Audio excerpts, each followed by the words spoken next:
But when we talk about lowering barriers to trade and investment, we also need to talk about treating people fairly and ensuring your employees are safe and protected from legalized discrimination. So I want to broach a subject which I know is a little bit sensitive, but it has a more important business context than most people realize.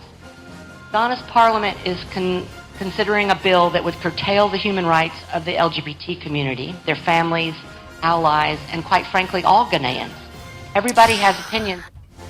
And barely 48 hours after U.S. ambassador warned of political blacklisting of Ghanaian businesses if the anti-LGBT bill is passed, tonight the United States government is updating its travel advisory for LGBTQI travelers to Ghana, urging extreme caution amid emerging threats against the community. Appears to be a trade surplus, but is that trade surplus to the benefit of Ghanaian businesses and Ghanaian citizens? No. We have to start making that distinction. Then how do we criminalize an identity? Who does that? And there's more unfolding on the story as we explore the diplomatic and economic repercussions as the debate amongst legislators and policy think tanks rages on.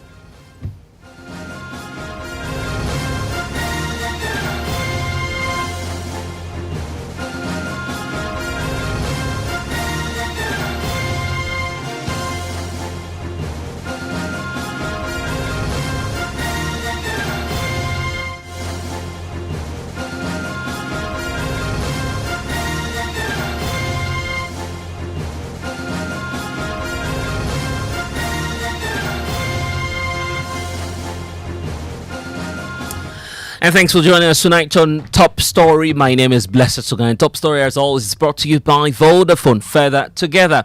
And tonight, barely 48 hours after U.S. Ambassador Virginia Palmer warned of a possible blacklisting and ban on Ghanaian businesses' dealings if the anti-LGBTQ bill is passed in its present form, the United States government has finally updated its travel advisory for LGBTQI travelers to the country, urging extreme caution amid emerging threats against the community.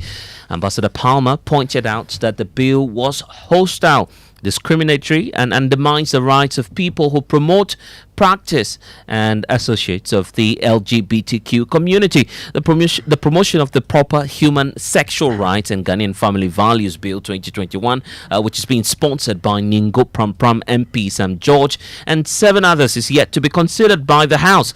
While tonight we're learning that the travel alert has been updated on November 20, 2023, now highlighting some of the concerns about possibility of crime and also what is being described as violence allegedly directed at members of the LGBTQI community here in Ghana. Let's get a sense of this travel advisory and what the details entail. James Aveji is my colleague who has a copy of that notice to all U.S. citizens, I believe. But James, let's start off by understanding what the statement is saying now. Exactly, Blessed. So when you look at the that statement, if you look at the U.S. Embassy actually has 4 levels of travel advisory. The first is exercise normal precautions. The second is exercise increased precaution where they have put Ghana now. The third is reconsider travel, and then the last is that you do not travel. And Ghana is placed at number 2 now because the embassy says that, quote, Ghanaian laws contain a prohibition on unlawful carnal knowledge, generally interpreted as any kind of sexual intimacy between persons of the same sex. Now, punishment can include fines and or incarceration. And so anti-LGBTQ plus rhetoric and violence have increased in recent years, according to the U.S. Embassy.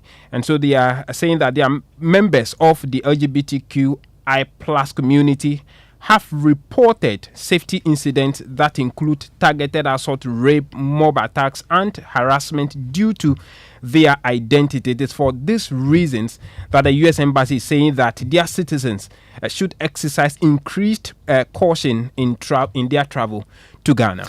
And that's the latest we're getting on this in terms of the position of the U.S. government on this. Just days ago, the ambassador herself, Virginia Palmer, had warned of this, the possibility of Ghanaian businesses being blacklisted and also other repercussions for the country if we go ahead to pass this piece of legislation. Well, let's listen to excerpts of why the ambassador believes that this may be putting Ghana in the bad light when it comes to the passage of an anti-LGBTQ law. But when we talk about lowering barriers to trade and investment, we also need to talk about treating people fairly and ensuring your employees are safe and protected from legalized discrimination. So I want to broach a subject which I know is a little bit sensitive, but it has a more important business context than most people realize. Ghana's parliament is considering a bill that would curtail the human rights of the LGBT community, their families, allies, and quite frankly, all Ghanaians. Everybody has opinions about the issue, and I respect those opinions very much, even if I disagree with them. But very few people have read the bill. I think very few people understand that the reality is that the bill undermines the basic free speech rights that Ghanaians otherwise enjoy. The goal of the bill, the drafters are not shy about advertising, is to make Ghana hostile not only to LGBT people, but to anyone who even sympathizes with them. It seeks to make illegal all discussion and all media that even mentions LGBT issues. So journalists would be arrested, landlords would be arrested, mothers and fathers could be arrested.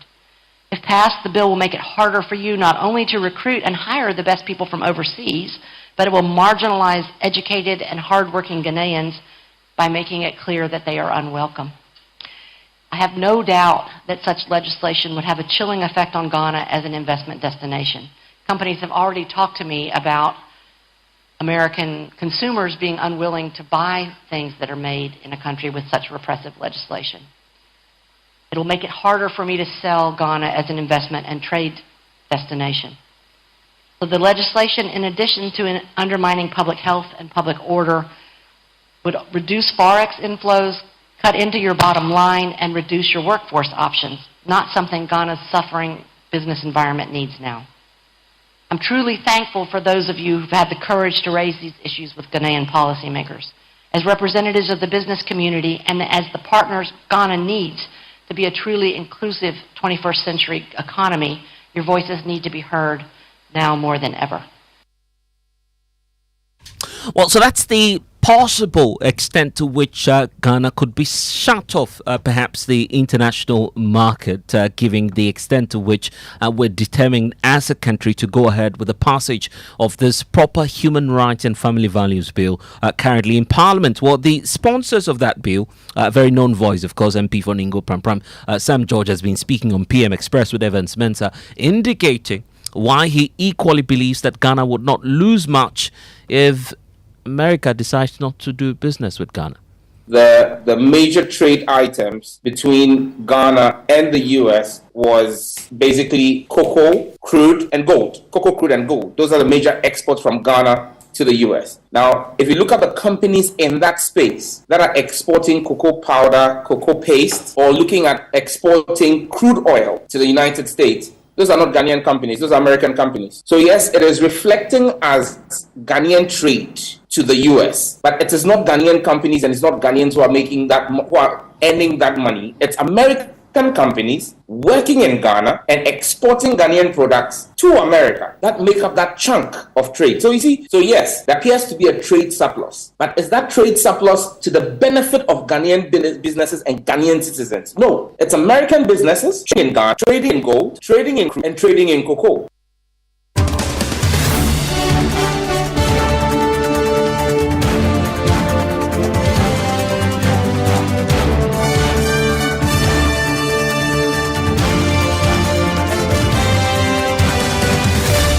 And even as we speak, the debate is indeed raging on with Ningo Prampram MP Sam George there championing his cause and sticking by, his guns that the proper human rights and family values bill currently in Parliament will not injure our relations, perhaps with the world. And he believes that we can stand tall even if we do not do business with the United States of America. It's the reason for which I want to hear from some individuals joining the conversation now. Let's speak to the Executive Secretary for the National Coalition for Proper Human Sexual Rights and Family Values, Moses Foreman, who's joining us.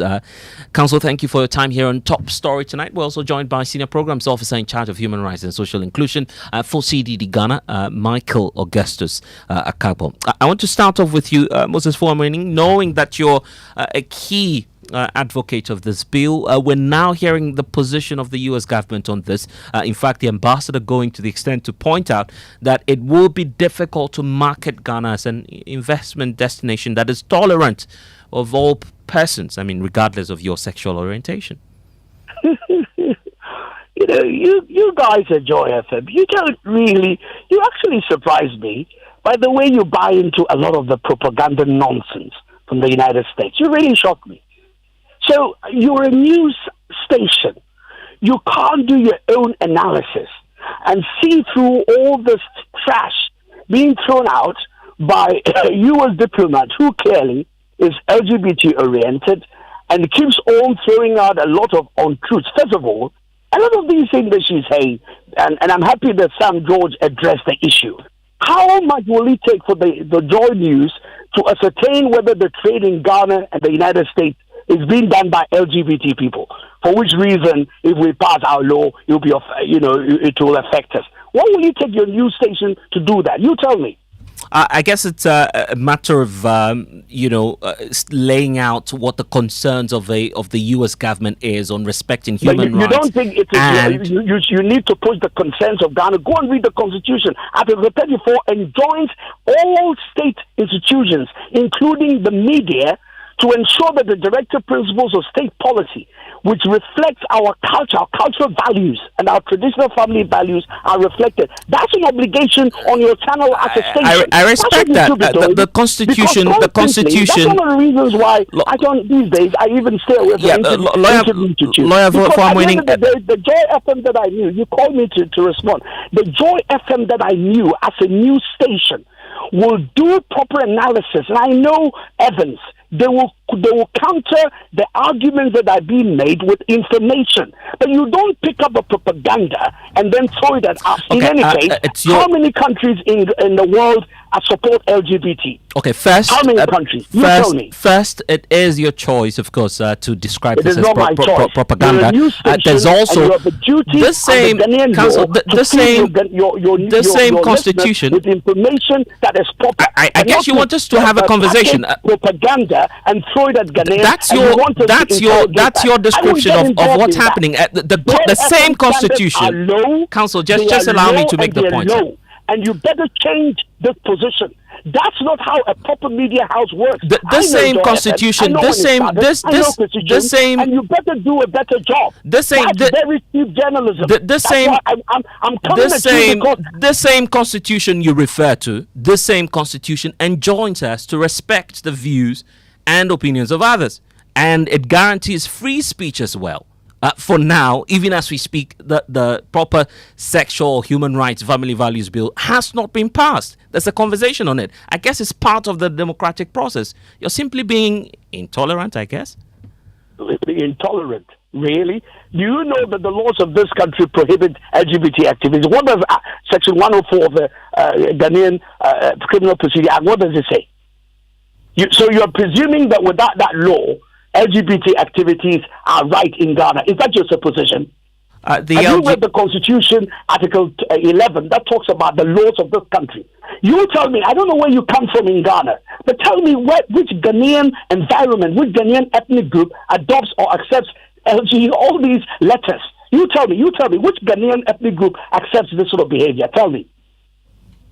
There's a bill before Parliament. There's a democratic process that needs input from Ghanaians, and the conversation is raging on. I guess that's why you're sharing your concerns. The conversation you started with was to package a propaganda from the United States Embassy and the United States Ambassador that So if Ghana doesn't get involved with accept LGBT, then we're going to lose business. That's the propaganda you were packaging. But that's the opinion of the U.S. government. I cannot speak for the U.S. government. I'm not a U.S. citizen. I'm just asking questions. The ambassador there doesn't represent the whole of the United States. Are you not aware that there are 35 states in the United States that are passing laws against transgender? Are you not aware? So how can you say it represents the United States government view? Says who? This is the U.S. ambassador representing the head of state speaking on behalf of the U.S. government. There's a travel alert also on this. The travel alert is probably doing what is right. If they are telling their citizens not to come to Ghana and practice LGBT activities, that is fantastic. Because we also give a travel alert. When Ghanaians are going to the United States, we tell them, please, you can't go and carry on a polygamous marriage. That's a fact. That's beautiful. So, do you know what is happening along the coast of Ghana? Little children, as young as 13, they will come. There are people from Anomabo right down to Cape Coast and Moree. They will go and see. They build huts, and then they open the anus of these little children. Put a bottle there. If your anus is good enough, then they prepare you for Europeans who are coming there to come and sodomize you. That's a very serious matter. This is not a matter for which the U.S. ambassador will want to tell Ghanaians, oh, we should allow it. So travel alert, that's fine. If it's telling people not to come to Ghana and engage in activities that will hurt Ghanaian children and distort the family values that we have, that's excellent. And that's what she's supposed to be doing, but not to be telling us that if we don't get engaged in trumu, a bini sex, then Ghanaian business will be lost. Says who? And Joy FM and the news desk will be promoting this and packaging this.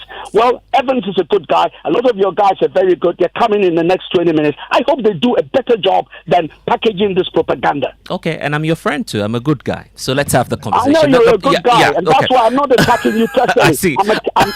I've listened to Joy FM. Right. You know, I started the station. You know it. Ask those who know.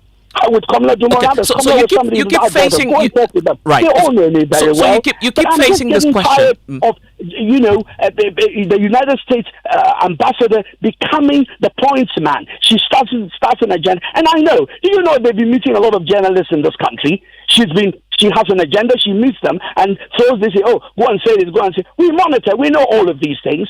So we are not going to be party to this propaganda. Okay. That's why I'm now the Joy News desk to be very careful. Good. If she's saying something, interrogate what she's saying and whether it makes sense or not. All right. What she's saying doesn't make sense at all, and it should be thrown out into the dustbin. The question now about the status of the bill, the decision, of course, by the sponsors is that this will go through, this will be passed. Eventually, are we certain that this proper human right, and sexual rights, as well as the family values bill, will indeed check what you are attempting to check, which is to, of course, prohibit the promotion of these LGBTQ community in Ghana? I'm not going to check it. It's all Ghanaians who are doing it together. And, sometimes I get passionate because I treat them. We help them. This afternoon, somebody called, very important person, said, "Oh, my son has gone in." I said, "Well, we push you through our medical system because people are dying, people are losing their lives. 90% of the people who come to us, we test them as HIV positive. That's not a very nice thing. So forgive me, your listeners should forgive me if I'm very passionate about this matter. But the bill, what it does is to broaden the law because as it stands now, there were a lot of lacunae in it, and we have made provision for care, treatment, and support for those who need it. By the way, the churches have guaranteed, for those who argue that, it will impose a cost onto the state, the church has written a letter, all the churches, the Christian Council has written a letter to the Speaker of Parliament guaranteeing that there will be care, treatment, and support that is in the bill will be paid for. 2, there's also provision for those who get into this matter, this business, because of, psychological reason, all of them will be helped. And then in the bill, there's a provision for physical and verbal abuse of those who get involved LGBTQ. People don't talk about it, but this bill is very holistic. It makes sure that if somebody has an LGBT problem, you don't go and attack the person. You don't go and beat the person or even insult. If you do it, you're committing an offense. That's what the bill seeks to tackle. And then we look at those who are promoting advertising, those who want to sponsor, bring funds. And we know lots of funds are being brought into the country, including the United States Embassy and a lot of embassies who are sponsoring lots of propaganda in the country in respect of this matter. Those who even want to start comprehensive sexuality education behind the back of Ghanaians. All of that will be catered for by the bill. That's what this bill does, and together we can make sure that this country is protected. Grateful for spending some time with us, Executive Secretary for the National Coalition for Proper Human Sexual Rights and Family Values, lawyer Moses for a morning. Let's hear from the Senior Programs Officer in charge of Human Rights and Inclusion for CDD Ghana, Michael Augustus Agbo, who's also joining the conversations now. And of course, I'm sure that you've heard the argument from those who are sponsoring and championing this bill in Parliament. They feel that simply the values of the country must be upheld. Evans, thank you for this evening and to your cherished listeners. But I just have one thing to say. You know, I'm George for Harmony to talk about family values. And I keep asking, what do they mean by family values? What is the definition or the context in which this supposedly Ghanaian family value that is something of so much a pristine idea that they want to maintain? I mean, you got to look at, when you talk about family in Ghana, for instance, the type of family is influenced mostly by the type of kinship systems you actually have too. So when you go to places like the Ashanti region, where they are maternal, the family is built around the mother. When you come to the patrilineal community, the family is built around the father. So that is why when you go to the Ashanti region, you can find a woman who has children with multiple men. We don't call that woman a prostitute, do we? In the same vein, a woman of that caliber in the South, basically in the patrilineal society, who has more children, who are children with more than one man, becomes problematic. So whose family value are we talking about? There are so many different types of families in Ghana. The type of family I see, and that includes same-sex families. Well, I had told you yesterday in my interview that CDD's position is not about whether we are advocating, and we have to be very specific. No, you're not answering my question. I guess it's very direct on the point you raised. Do we have same-sex marriage in the laws of Ghana? No, same-sex families, sir. Actually, do we have same-sex families or laws or marriages in Ghana? You made the point that there are various forms of families here in the country. Argument that the kind of families that we're talking about, and by the way, nobody is talking about marriage in here, but I don't even want to go. But you laid the point. You were just telling me a couple of minutes ago that we have, inclusivity, all forms of, and types of families here in the country. I'm asking if that includes a same-sex family. Do you know of any here in Ghana? Well, I will say no. I haven't specifically known about same-sex marriages. But what I'm saying is this community has existed in this country for as long as I have been born. If you go down the shores of Jamestown, if you go to Accra, if you go to certain parts of the country, the community has always existed. This assumption that it is a cultural imposition of some sort of practice that is being imported into the country is a lie. Nobody is teaching anybody, or nobody is advocating for anybody to say that men should go have sex with men. And by the way, the position of CDD is this: the states cannot put together a law that would in a way, discriminate against its own citizens. I mean, if you understand how Parliament should work, Parliament is a bureaucracy, and bureaucracy functions on what we call instrumental rationality. That is a too unfortunate. We've lost the Senior Programs Officer in charge of Human Rights and Social Inclusion for CDD Ghana, Michael Augustus Akagbo, also sharing his thoughts on this proper human sexual rights and family values bill there. But of course, I guess we'll just try one more time to see if he's on with us. Mike, we lost you briefly. Hello, Mike.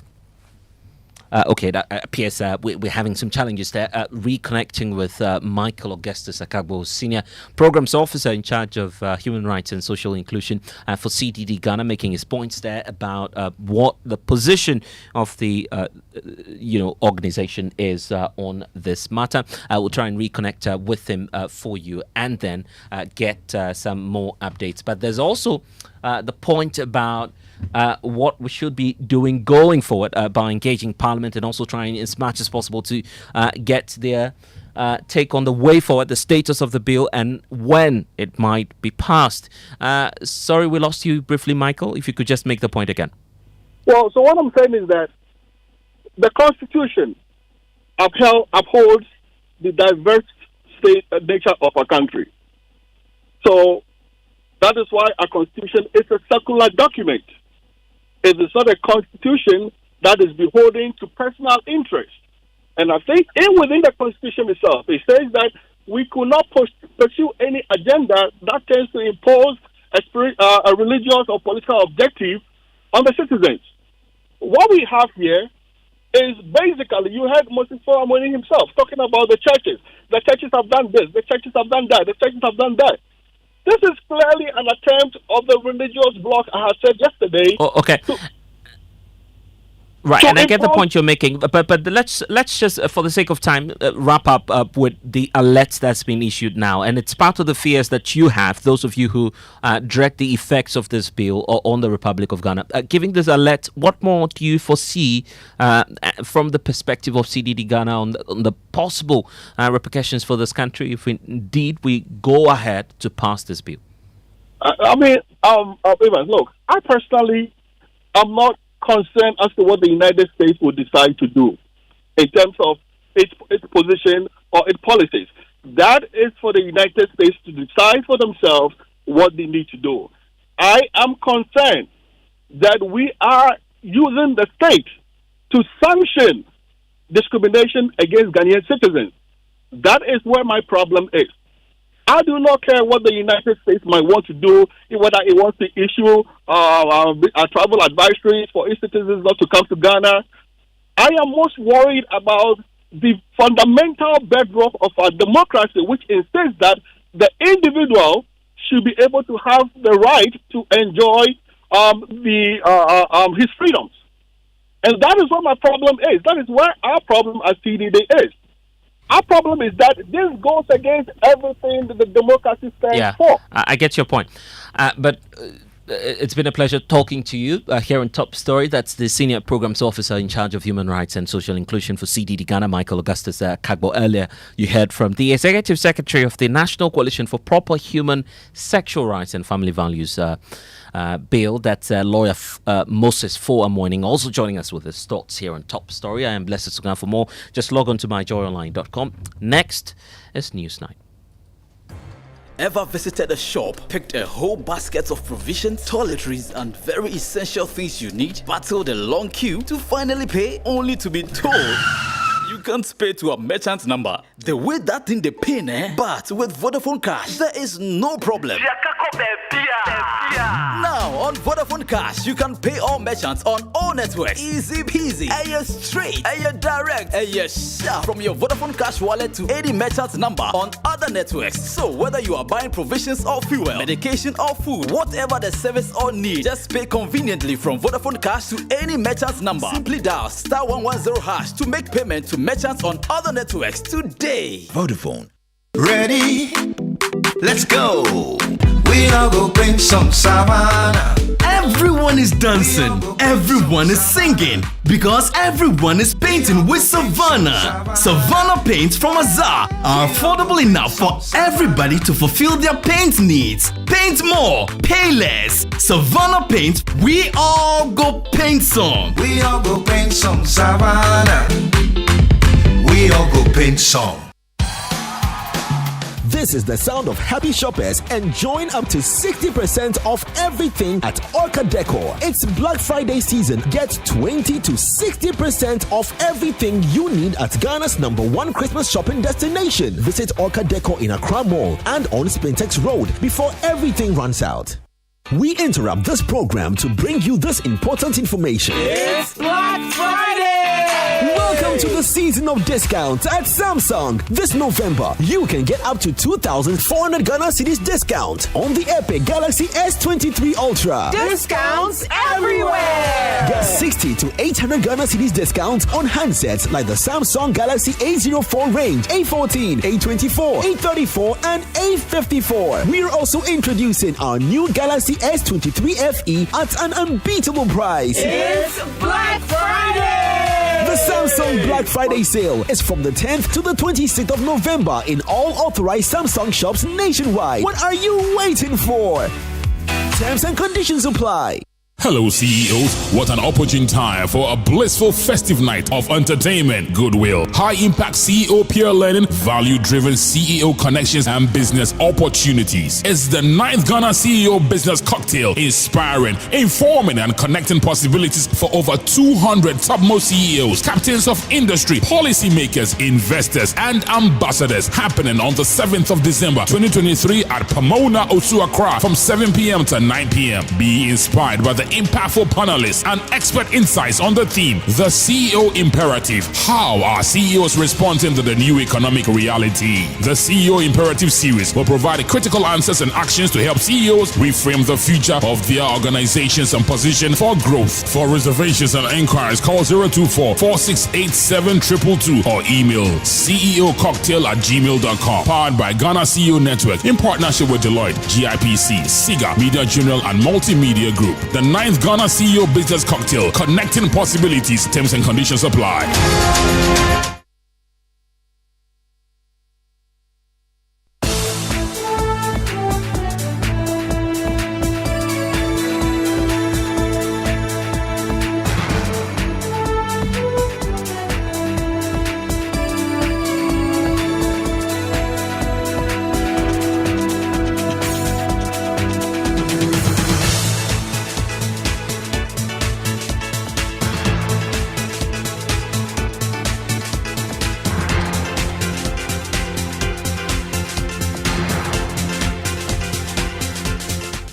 In the next 60 minutes here on Newsnight, Speaker of Parliament summons Ministers for Defence and Interior over tensions in Kintampo.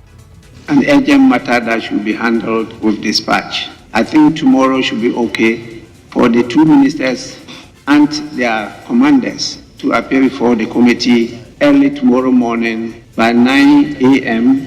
to brief the committee. It's an urgent matter. We'll hear from the Peace Council as it calls for calm. And also, T Regional RegSec directs NADMO to conduct a census to know the exact number of residents who fled the town following clashes between the Adele Chala and Achode ethnic groups that has claimed 8 lives so far. We'll also hear from residents who have expressed worry about the phenomenon and urge the government and security apparatus to work swiftly to return the town to normalcy. Due to the conflict or misunderstanding in town, we should stay alert for our own safety. So for now we are home and we are hoping that very soon peace should be restored. Also tonight, Gosu Manghini breaks down in tears while lamenting the poor state of roads in his area. He questions the NPP's neglect and underdevelopment in his area even though they vote for them. Nano nanado ba mekasa nana foot 20 ma bosom nyina adwane afira imfia ene moti se mekasa metirim eya ni birisam futro na ma meti me yanya yade e wotire ho foma ya yebode bai kasa da mirafo eden ahafu ya to aba ya to ma MPP na fe de ba no sen eden ya yebode bai. Meanwhile, Chairman of the Roads and Transport Committee insists this government has made the biggest ever investment in the road sector. the government has been able to expand our road network from the 78,000 kilometers that we met to 94,203. We are talking about almost about 15,000 kilometers difference.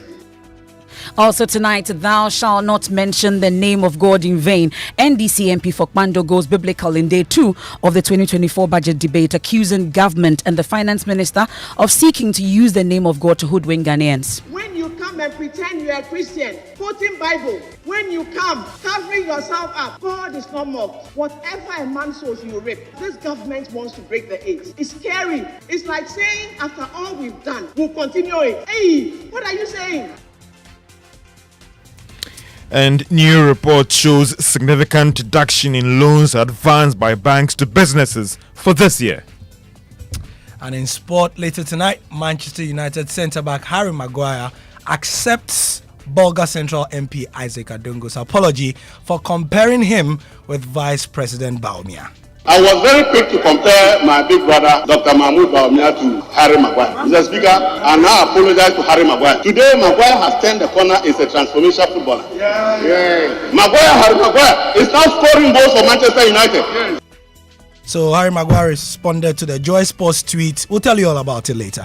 We have that and more in tonight's edition of News Night. Do well to join us with your thoughts and comments. It's via WhatsApp 055-1111-997. I am Emefa Apawu. And my name is Mensah. We start tonight with the concerns about escalation in violence in Kintampo, but also other parts of the country. The Peace Council has issued a statement today calling for calm. And tonight we're also hearing from the Speaker of Parliament, Aban Bagbin, who has summoned the Ministers of Defence and Interior to appear before the Defence and Interior Committee of Parliament.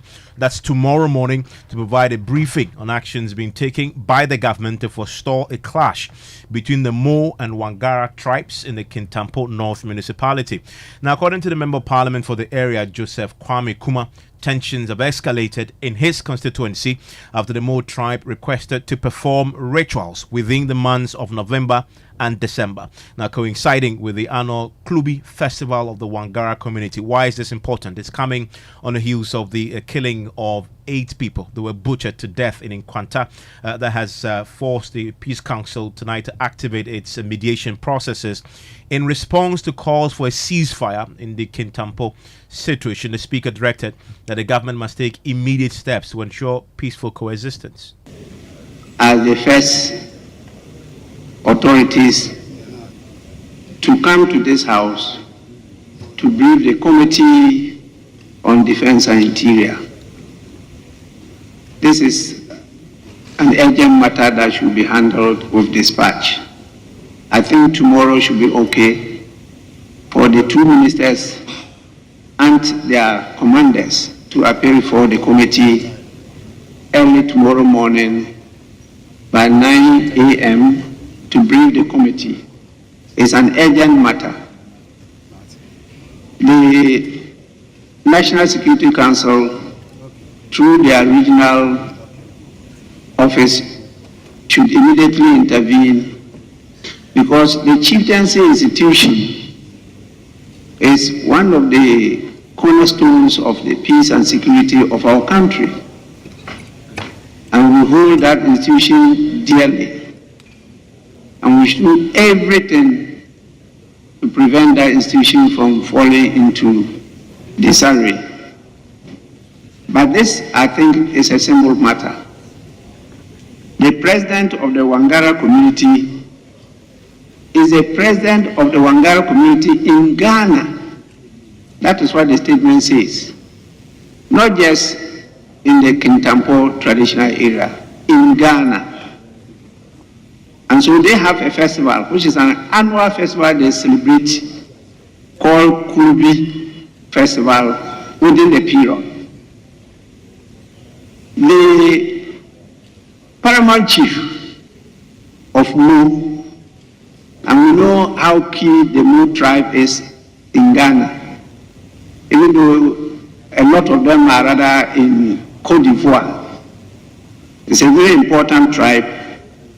The paramount chief of the Mo and the president of the Mo Traditional Council is deciding to perform some rituals. That one is not an annual festival because that festival is the Benkadi Kurubi Festival. And there's a period for celebration, but it is just to perform some rituals. It's a belief that if that is done, some spirits could intervene to try to prevent accidents and other criminal activities within the area. So they don't have the same, to me, imports. And they can easily be handled differently. I don't see why there should be a clash. But please, let's leave it to the experts to handle. And as I said, because it's an emergency matter, dealing with the safety, security of all of us, particularly the investment that has been made in Kintampo. We have the College of Health at Kintampo, and they handle a lot of the professional mix in our health sector. I've been there many times, especially when I was the Minister for Health. And then we have the waterfall, a very important tourist attraction. And we have the senior high. So there's a lot that we've invested in Kintampo, even though the infrastructure might not be the best. But almost all tribes are settled in Kintampo, particularly the Mu, the Bunu, the Wangaras, the Kunkumbes, and a lot of the northern tribes are settled there. We have a lot of Gunjas there too. And so it's a national matter, and I think that we should take it serious. So please, table office, kindly convey to the two ministers that as a matter of urgency, they should tomorrow appear before the Committee on Defense and Interior to brief the committee as to what actions are being taken. If there's the need for the House to move there, the House will do so to try and prevent any clash and any eventualities. With this, we'll end the period of statement. So that's the Speaker of Parliament, Alban Bagbing, there, summoning the Interior and Defence Ministers before the Interior and Defence Committee in Parliament over the clashes in Kintampo. Well, there have been clashes in Wenchike also, 4 deaths. There's been clashes also in the Oti regional town of Nkwanta. 8 lives lost so far. Well, tonight, a Regional Security Council meeting has ended, and the RegSec has directed NADMO to conduct a census to know the exact number of residents who fled the town following clashes between the Adele Chala and Achode ethnic groups. Well, we've been hearing from some residents who are raising concerns about the impact the curfew is having on them so far. Whoever that is involved, we are begging that they should make sure we get the encounter we all know, because things are really getting up. People are just leaving. Since yesterday, even up to now, I'm telling you, when you go out, you see how people are just packing. Because of the curfew, like yesterday, how the tension came into town, we didn't come out. Yesterday, we didn't get any bread or any porridge to buy. But today, because of the curfew, you sleep 5 o'clock p.m. and wake up 6 o'clock a.m. The curfew level, the tension, the pressure calm down. So we thank God. But if not, yes, still pressure day. Man, I own a provision shop. And looking at what has happened in Kwanta now, I can say it has slowed down business. Not to talk about the school children. For now, we don't know their safety. But for now, they are closed down. Everything reasons, therefore, is good. But economically, it's not helping. Because to get food and eat is becoming hard to even come across food. All shops are even locked. People are having money on their phones to even go and buy money. Now, because of e-commerce, things are very hard to even get physical cash. And when you even get a cash, where will you buy food? So it's serious. And people are even running to where they can have safety. And some people are even going to places that they don't even know, just following friends and stuff. Thankfully, we have on the line the NADMO Director for Oti Region, Edward Kumath. Many thanks for your company here on Newsnight. So after the RegSec meeting, there was a clear directive to your outfit. What exactly would you say the terms of reference from the RegSec to your outfit was? Tell us. Hello, Mr. Kumar. Yeah, madam. If you can hear me, I'm asking what exactly the RESEC is asking you to do. Your outfit, NADMO, I mean. Okay. Unfortunately, we've just lost Edward. Come again, I beg you. Can you hear me, Edward? Come again. Okay, so after the RESEC meeting today, there was a directive to NADMO. What exactly is the directive? Yeah, thank you very much, madam. You are listeners. We are planning to go to Nkwanta South because of this conflict. We know about 14 people are dead, but we have people who have been displaced from Nkwanta South to some communities like Brawaniase in the Nkwanta South municipal. Some houses have been pulled down and some stores vandalized as a result of the conflict. So, targeted that we have to see the people displaced. We send the zonal coordinators to the site at Brewoniafe and find them some safe havens so that they take the data on the people displaced so that NADMO can find some way to find some relief items for them for the meantime. And we send the report, the situational report, to our national boss, the director general of NADMO, Ajma Prempe. So the president is to see the number of displaced persons. So our zonal coordinators are there writing their names so that we can pick the data to national so that we can support them. Tomorrow we will see from our stock and see our stock if we can give relief before the national coming. So this is the state. Okay, Mr. Kuma, we are grateful. That's Edward Kuma, NADMO Director for Oti Region. Thankfully, the Oti Regional Minister himself, Joshua Makubu, joins us on the line. Thank you so much for your time. So, the REDSEC meeting today, we've been hearing from NADMO that you've given them an order to actually conduct a census on persons fleeing. But really, what exactly were the initial reports, the preliminary findings from the various security groupings and the briefing that you were giving at the REDSEC meeting, you would say? Thank you very much. As I indicated earlier, when we met this morning, the police, the NIB, and National Security, they gave a common report. At least the curfew imposed starting from yesterday was complied with. Security patrols in town were intact. However, the fact remains that despite the presence of the security, people were still fleeing town, and then the place was almost becoming less busy as it used to be. And then we also informed that some level of intelligence have also been guided to pointing out something that will help for some arrests to be made in the coming days, to assist in some form of investigation. The bodies that have been found, depending on which religious faith that body belongs to, they are called, especially our brothers with the Islamic religion, want to have their bodies so they can bury them.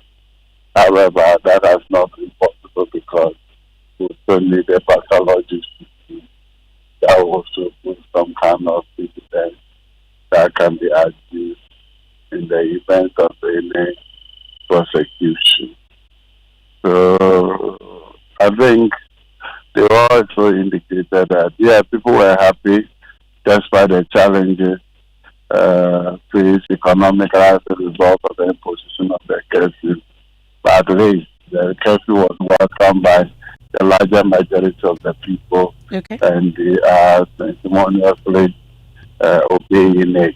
But Mr. Makubu, seeing the compliance, you've just talked about how people are obeying the compliance as well as the effects of the curfew on your people. We've been hearing residents as well. You've been talking about them fleeing. Are we going to see a possible review so far in the lifting of the curfew in the near future? Yeah, we understand the intricacies of imposition of curfew and its impact. But I said that no matter the impact, it will still be far, far better than allowing people to clash and then leading to death. So the review of the curfew will definitely be dependent on the level of cooperation, especially among the feeding factions.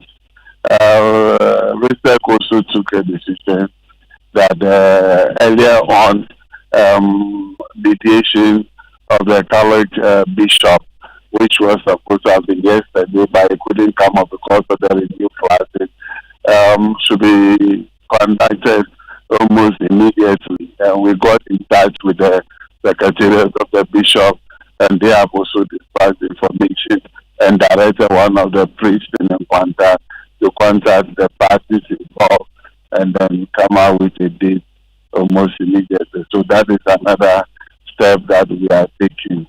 But then our people will have to cooperate.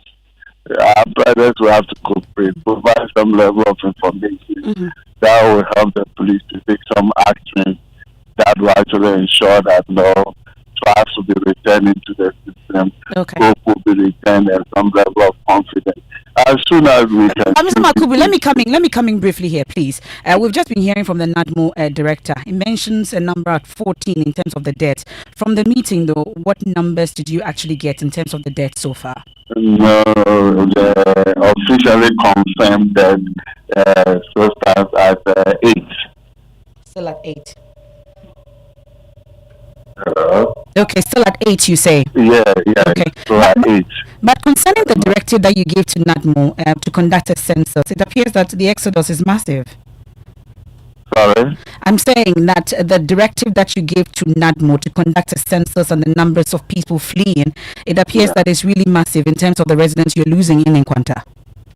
Yeah, I think the number of houses that were broken and then the threat of attacks, which the police had to come in. And some people, even though their houses have not been burned, but they are just so afraid that they cannot stay. And that is why we feel that, yes, whereas we try to restore calmness into Nkwanta, we must as well also reach out to those who have become very vulnerable because they are no longer in their usual places of residence, and then come to their aid if possible.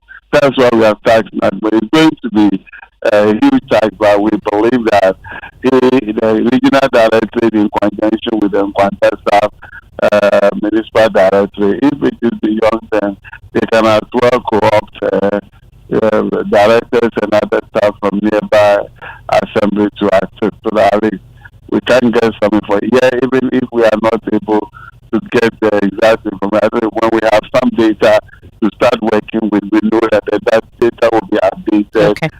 We are grateful. That's the OT Regional Minister, Joshua Makubu there. And we wait for that meeting between the Defence and Interior Committee of Parliament and the Interior Minister and Defence Ministers. Exactly. They've been asked to appear before Parliament. Clearly, this is one incident, both in Nkwanta and in Kintampo. Now, you also want to throw in Winchike.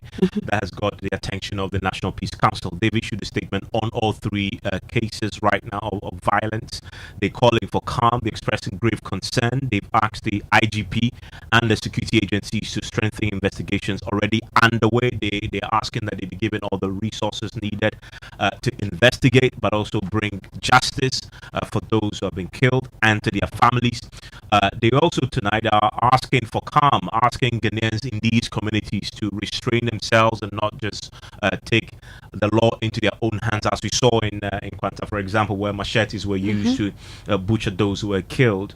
And they are asking all Ghanaians at this time to remain vigilant and promote peace. And it is signed by Reverend Dr. N.S. Edujemfi, who is the chairman of the Peace Council himself. Okay, well, let's head to Goso now, where the Omanhene there, Nana Akwesi Bosompra I, broke down in tears as he decried the underdevelopment and neglect of Goso by the Akufo-Addo government. And he did this during a courtesy call on him by the flag bearer of the NDC, John Mahama. Nana Bosompra I said all his gods have deserted him because of the dust in the area.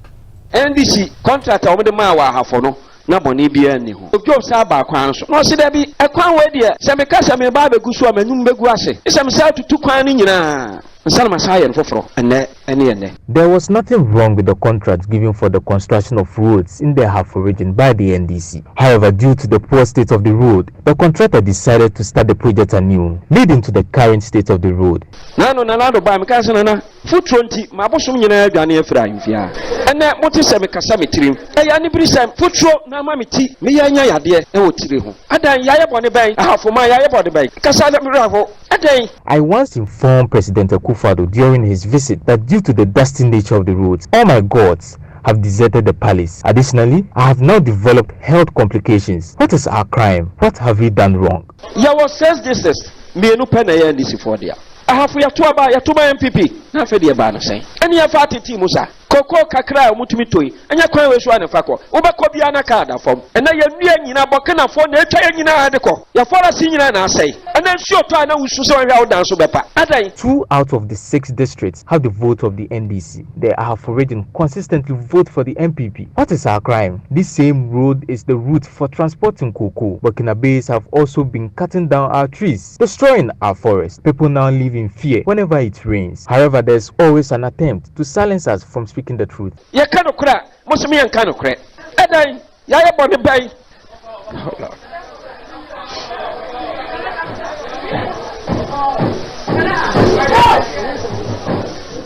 So that's the point, Evans. He broke down and his men gathered round him and covered him with kente cloth to prevent everyone from seeing the chief cry, because according to tradition, chiefs don't cry in public. So for him to cry, he must have been pained by the development in the area. Nanaya Ojima was there when all this happened. He joins us on the line with some more on this. So Nanaya Ojima, narrate to us what exactly happened after the brief moment of the breakdown of the Goso Mahene. So during the period, the whole of the palace went quiet. The residents of Goso and also the visitors, including John Dramani Mahama, had gone very, very quiet. And visibly, you could see on everybody's face that the people were saddened by the situation. But really, this happened in the presence of the former president and his entourage. What was his reaction in particular? Did he say anything? What did they do? Unfortunately, he didn't get an opportunity to speak at the palace, but from his facial expression, you could see that he was not happy with the situation, especially after the chief broke down after narrating the incident. But this particular road, Goso, that the chief talks about, which has even led to his gods deserting him because of the dust, what's the nature of the road the chief is talking about, though? You've seen it. Tell us. So the information that we have is that the road have been awarded on contract, but the contractor has abandoned site. Visibly, you can see the machinery all abandoned at the site, and the chief's palace is located just on the road, and obviously he will be one of the people suffering from the dust pollution that this poor road is causing in the area. So that's my colleague Nanaya Ojima. But apart from that, though, what else has the former president been up to? He's still on his building tour. So a moment ago, he wrapped up the campaign or the tour here in the Ahafo region. He had some event within the area. He wrapped up at Ahafo, Kenyase, where he met the people. And he also spoke about the road, that there's information that Newmont have paid for Shidim to that place to be constructed. But unfortunately, the government have refused to ensure that this road is constructed. And he has promised that when he is voted into power, he will ensure that the money is found for the road to be constructed. And Ajima, thank you very much. And talking about roads there, Emefa, coincidentally, as you know, the budget has been debated and roads featured today. Listen to the chair of the roads committee who says this government have done great in fixing but also building new roads. Records at the ministry indicate or shows so far the kind of investment the Kufuor government has made to the road sector. Mr. Speaker, if you read paragraph 36, bullet point 5, budget statement, it has clearly indicated so far within the 7 years that the Kufuor government has been in power, how much the government have pumped or invested into the sector. It's about 16 billion. This is the highest any government in our history has ever made into the road sector. 16 billion. As we speak, Mr. Speaker, within 7 years, the government has been able to expand our road network, the size of our road network, from the 78,402 kilometers that we met to 94,203. We are talking about almost about 15,000 kilometers difference. Mr. Speaker, this is about 20% increase in terms of the expansion of road network. What it means is that there were several roads or several areas that did not have access routes. But under President Kufuor, all these areas now have access routes and cars, people can drive on it easily. Well, that's what happened in Parliament. From John Mahama tour, let's go to the Bawumia tour also. The Vice President, has been touring the Northern region in the homecoming tour. Well, he's also been subjecting to scrutiny John Mahama's approach to confronting the challenges in the country if elected.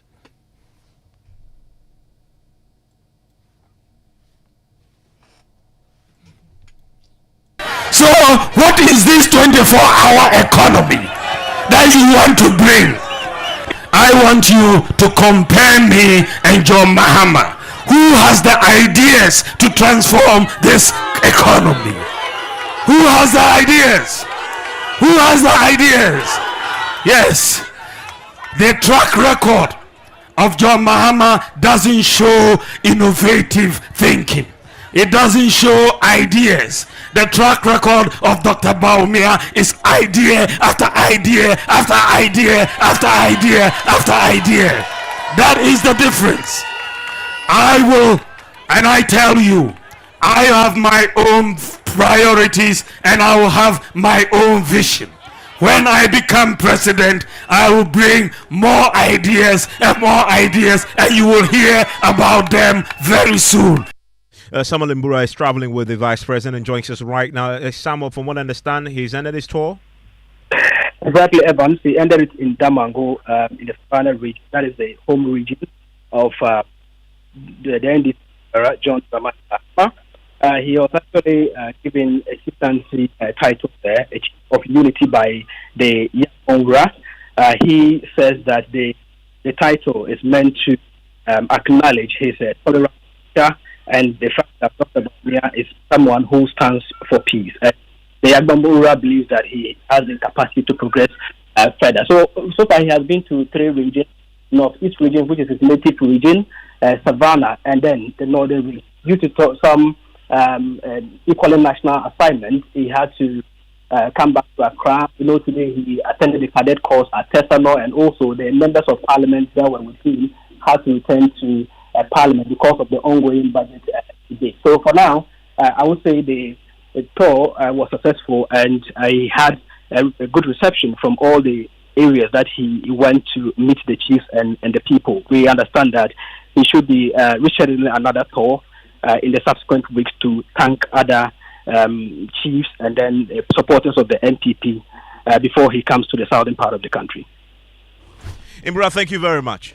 Still have your news night. It's on Joy 99.7 FM. And Evans, yesterday during the budget debate, we heard Isaac Adongo, the Bolga Central MP, during the debate, offer an apology to Manchester United centre-back Harry Maguire. And Joy Sports tweeted, and Gary Al Smith, Joy Sports editor, joins me in studios. Well, you tweeted an apology.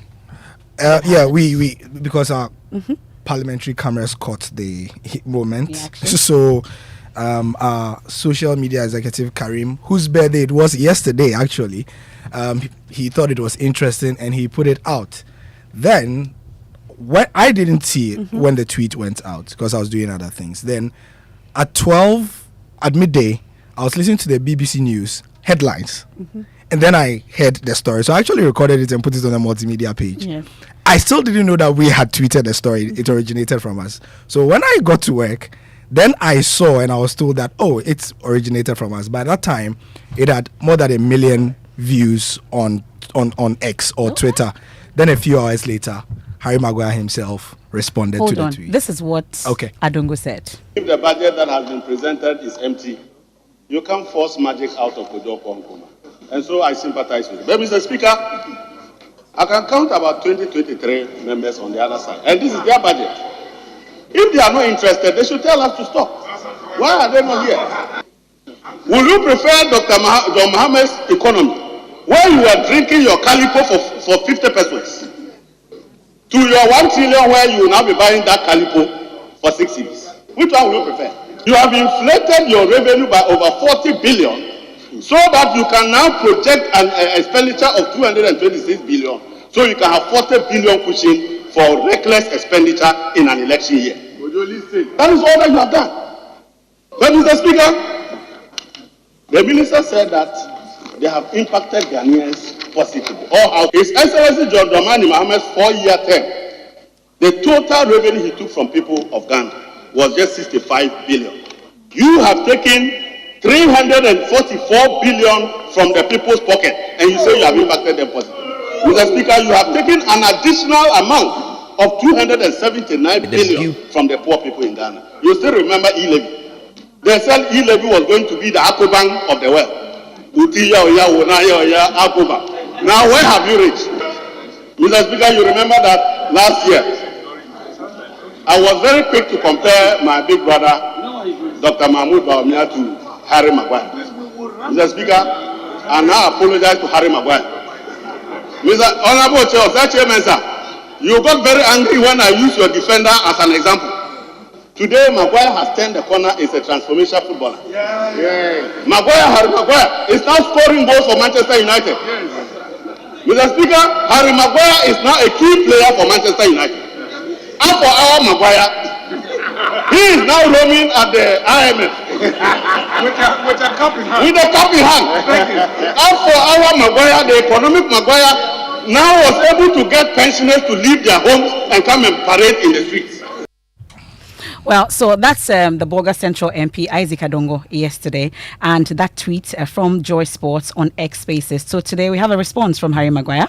Yes, we do, and currently it's about 8,000 reposts or retweets, as they used to say it. And he says to Honorable Isaac Adongo, MP Isaac Adongo, apology accepted. See you at Old Trafford soon.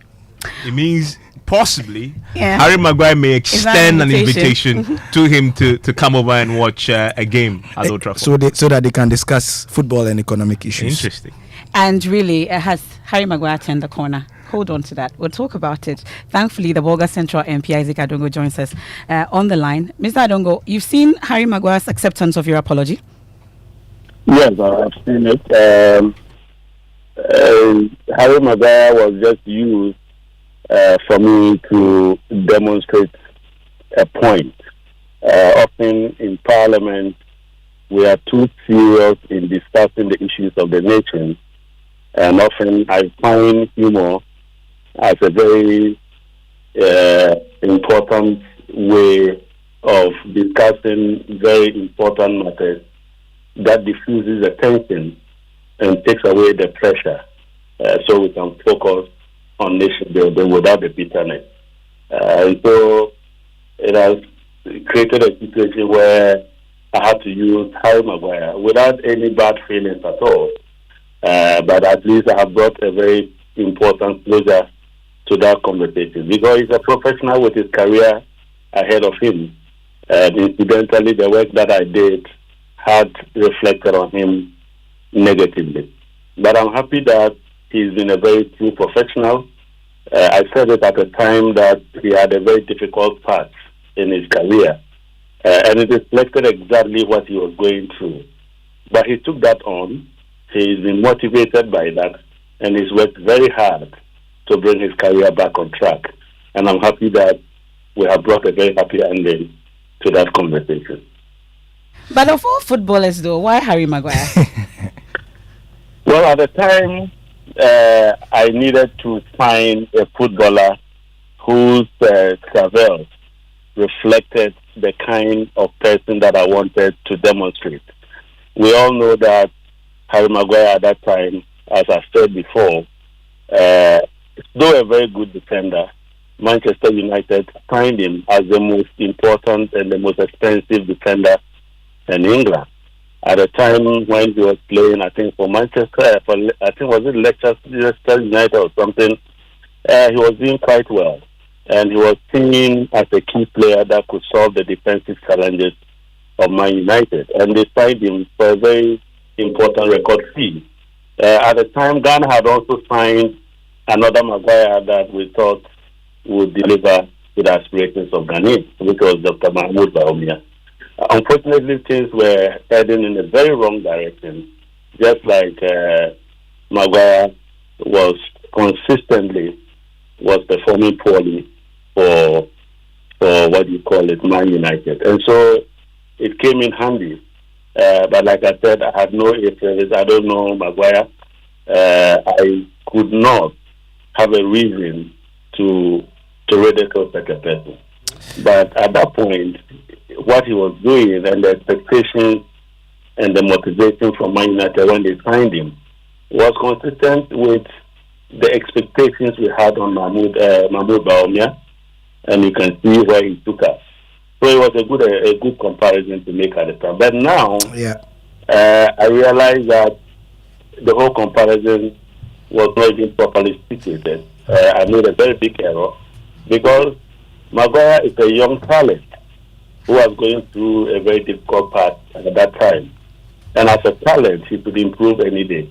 And today, after injuries to Rafael Varane and other key defenders in Man United, Maguire stepped up. And you can see the performances. He's been very key to the defensive solidity of Eric Hans and Man United. Yeah. He recently scored a goal.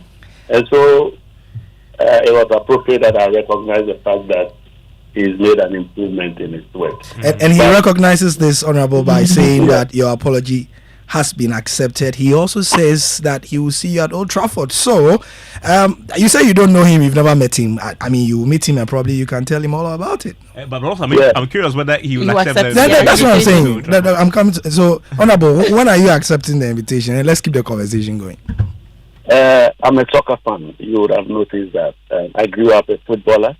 I actually was at one point a product of Goldpost Academy in Obuasi.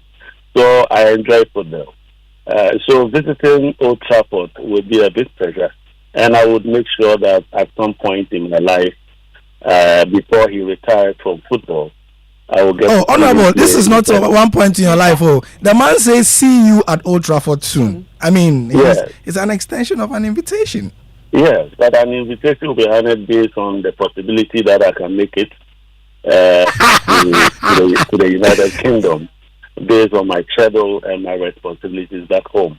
But don't forget that I'm a true blue, and we've had very interesting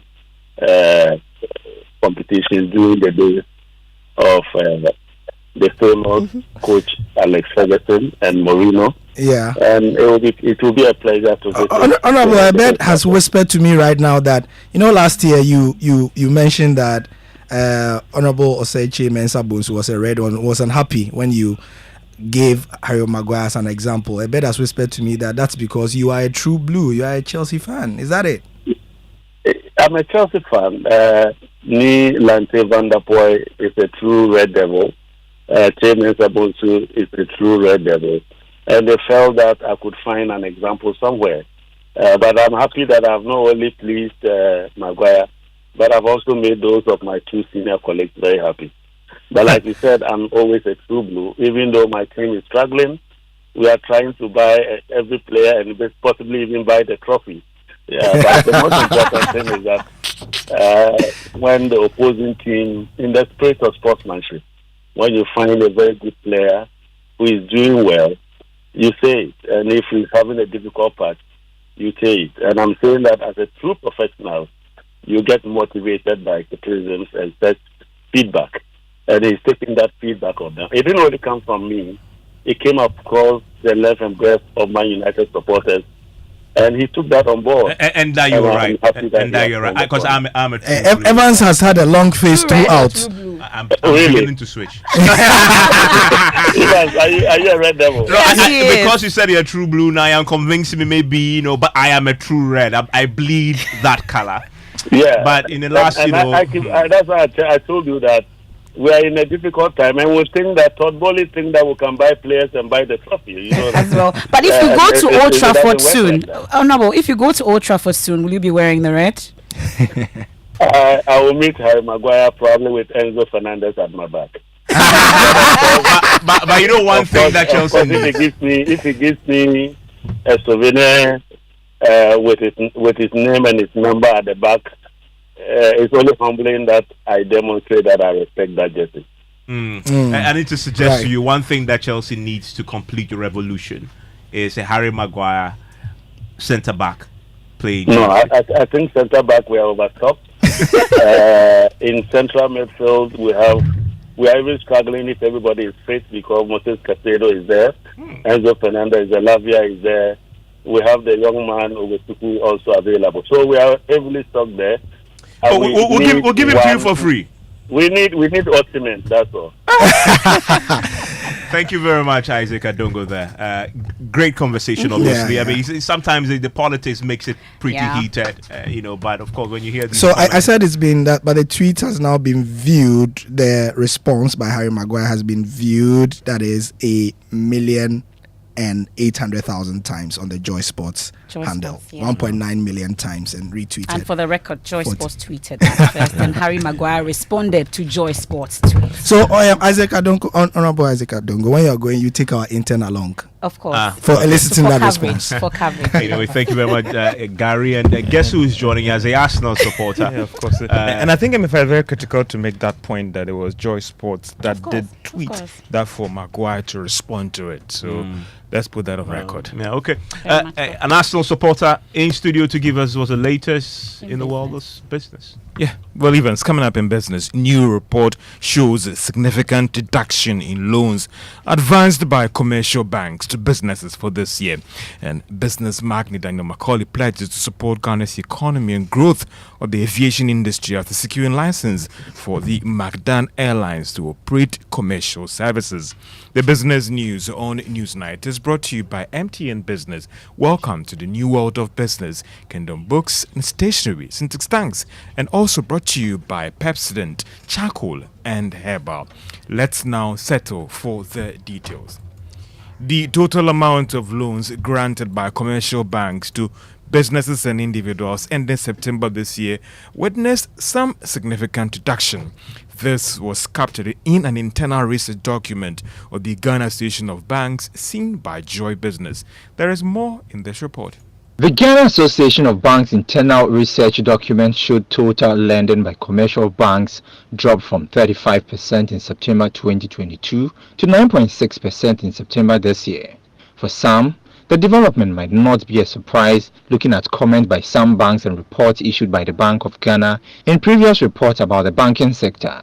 But the Ghana Association of Banks internal research document is linking the challenge to the inability of loans to be paid by one time by businesses and those that have borrowed these funds. According to the banks, the development has made it difficult to grant fresh funds. Chief Executive Officer of the Ghana Association of Banks, John Ewa, in a recent interview with Joy Business noted that fresh credit in the coming month will be affected. But he was, however, quick to add that good projects will not be affected. The development could impact badly on most businesses that are looking for fresh funds to expand their enterprise, as well as entrepreneurs that are looking for some capital. Despite this challenge, the report showed that banks have recovered strongly post the domestic debt exchange shocks and current challenges facing the economy. Total assets for all the banks in Ghana ending September this year grew by a little over 19% ending September this year, compared to almost 23% recorded in 2022.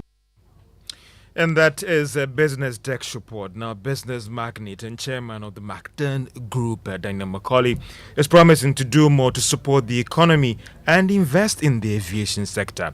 It is coming after McDan Airlines secured license to operate commercial services from the Ghana Civil Aviation Authority. Mr. McDan tells Joy Business he will be working to bring in 2 new cargo aircraft to help solidify his position in the industry.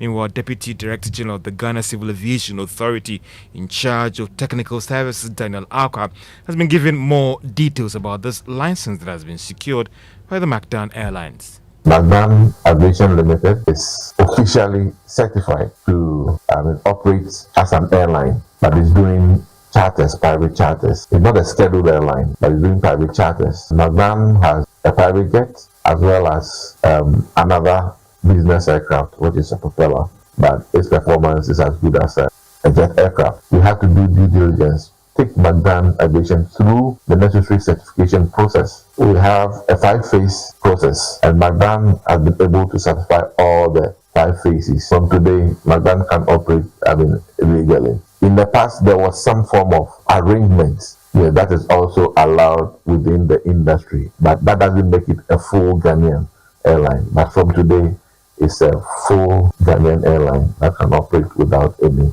problem. And that is the Deputy Director General of the Ghana Civil Aviation Authority in charge of technical services, Daniel Akwa. Now, the Bank of Ghana is selling its dollars to businesses are inching closer.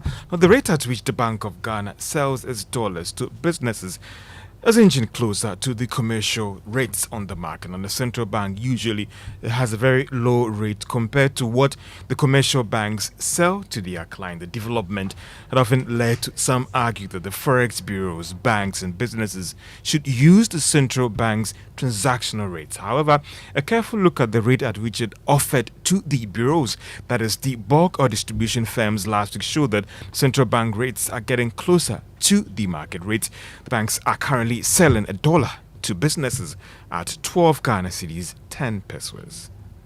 Minister for Communications and Association, that is Asluose Kufu, has highlighted some serious skills short in the technology space. She is therefore making a strong case for more investment in this area to deal with the challenge. She says that this is what is needed to help aid in the recovery of the economy. We launched this Restart program, which is being rolled out by the Kofi Annan ICT Center with funding from the World Bank and Amazon Web Services and Smart Africa Digital Academy, which is going to train about 10,000 young people across the country in cutting-edge emerging technologies like cloud computing, artificial intelligence, machine learning, cybersecurity. In all these areas, there's a critical skills shortage. Jobs are available and there are no people to employ, not enough people to employ. So if you acquire those skills, you are literally walking into a job. So data analytics for me is also a key part of what we need to do. So we need maths and statistics graduates to come on board so that we can give them the right training so that they become the data analysts for the country and point us to see what the data is saying so that we can also take the right decisions. Minister for Communications and Association, that is Asluose Kufu. Now, Director at Old Mutual Life Assurance, Tavona Pisa, has stated that the firm is committed to providing tailored solutions for customers and their clients. He disclosed this on the sidelines of the launch of the Old Mutual Financial Services Monitor, an annual survey into the financial behavior of Ghanaians. The products help because firstly they help you to plan adequately for that retirement so that when it gets there you actually have enough money. And after you get to retirement, even when you look at our own Ghanaian market, we have our tier 3s right? In our tier 2, what tends to happen is that people take their lump sum and they want to use all of it to start a business or do certain things, right? But what we are saying is that if you give us a certain proportion of that money, so you can give us 50% try business, but with this 50% that you've given us, you know that for the rest of your life, and even if you do pass on, for the rest of your spouse's life, they will actually be adequately taken care of. Tubona Beza is an executive director of Old Mutual Pensions, talking about them developing tailor-made retirement solutions for their clients and customers. And that's all for business on Newsnight. Back to you, Emefa and Evans. Is it the Maguire edition of Newsnight? Yes. Thank you very much, George. Let's do some of your messages. We have Kofi Seidu in Konongo says the people of Nkwanta in the Oti region should give peace a chance because an eye for an eye will make all the people of Nkwanta blind. Musa Apatwa says I'll blame authority for failing to make emphatic statements regarding the LGBTQI when the issue first came up. And this one also, why are you okay? And this one says, thanks to Dr. Formini, no ethnic group in Ghana condones homosexuality. In fact, we hate it and will continue to do so. Isaac James from Abokobi sends that one in. Nana Spintex said, is Ghana afraid to be blacklisted by American companies? Americans get more from us than we do from them. America must flex its muscles to the UAE if they have any. So these are comments for top story that was earlier. And greetings from Anglon. Truly, for the first time, Peace Council under Nana Akufo-Addo is talking about calming Ghana. Why should... Okay, well, some of your messages. That's Sokpo, remember, from Angloga in Agove. Okay. Still live here on Newsnight. It's on Joy 99.7 FM. Now, the Sekondi Takoradi Metropolitan Assembly is embarking on an aggressive campaign to rid the metropolis of filth and open defecation. According to the Assembly, over 1,500 households there do not have toilet in that particular part of the country, forcing 702 households to resort to open defecation. The Assembly has thus partnered Joy News, yes, to bring a change to this particular circumstance in that area in the Clean Ghana campaign. This was revealed at the launch of the campaign in Sekondi this morning. There's more on the following report. The Sekondi Takoradi Metropolitan Assembly spends 51% of its internally generated funds on waste management. As a way to curb this menace, the Assembly, together with Joy News, has launched the Operation Clean Your Surroundings campaign. It is part of the Joy News Clean Ghana campaign. Aziz Mahmoud is the Governance and Social Protection Officer with the TCSSP and speak on the menace within the metropolis.